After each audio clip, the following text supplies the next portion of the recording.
Hello and welcome to Inside Sandy Springs. I'm Xanthi. Let's take a look at what's happening in our city. This week we review a fabulous inaugural party that was held here in City Hall.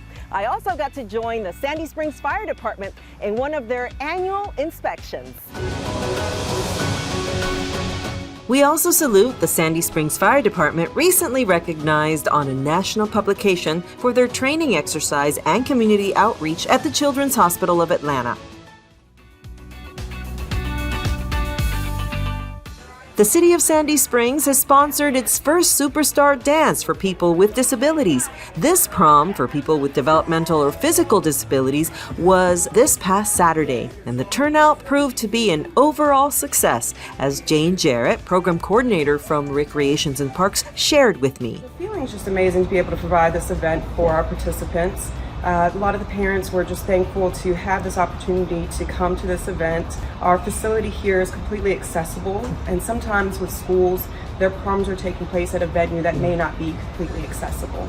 There was not only music and dancing, but all participants were crowned prom queens and kings. My favorite part of the event was definitely the music and the dancing. Some of our adaptive programs that we included during our event was the Adaptive Limbo, which was a huge hit.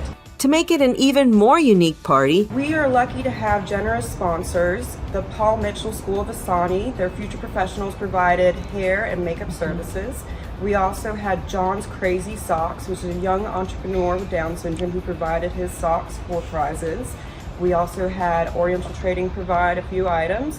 And then Nothing Bundt Cakes is always generous with all of our events. The overall feeling was how this party was a meaningful opportunity to ensure all have a chance to experience prom. The goal with our inclusive and adaptive recreation programs is to be able to decrease those barriers to participation and offer these programs which increase the quality of life. The Sandy Springs Fire Department will hold their Citizens Fire Academy coming up beginning on March 9th. You can join this immersive 8-week program designed to get people involved and educate them on what it takes to be a firefighter. Chief Sanders shared part of what goes on during this course. Program that begins on March 9th through April 27th, and it gives them a great hands-on overview of what the fire department is all about. And we also train them through that program in CPR.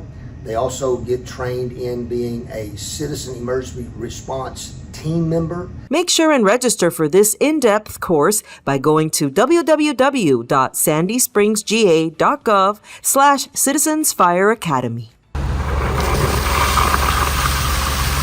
Our fire department also began their annual fire hydrant inspections throughout the city. The crews are inspecting the operation of the fire hydrants and making sure they are running correctly. I joined one of the crews on their rounds. Some of the firefighters told me about the main goal of this yearly review. We're doing hydrant inspections. We do these yearly. We'll come out here, we'll flush the hydrants, we'll check them for damage.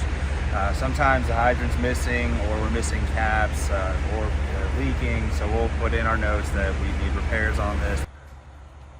They also described how the public could help out in their community while these inspections are going on. They can definitely let us know. Our fire marshal's office is probably going to be the best one to notify about that. And that's a recap of what's happening in Sandy Springs. Remember to sign up for our newsletter. In this month's installment, we have a survey. And also follow us on social media so you can stay up to date on news, events, and projects that are happening in and around our city. I'll see you next time.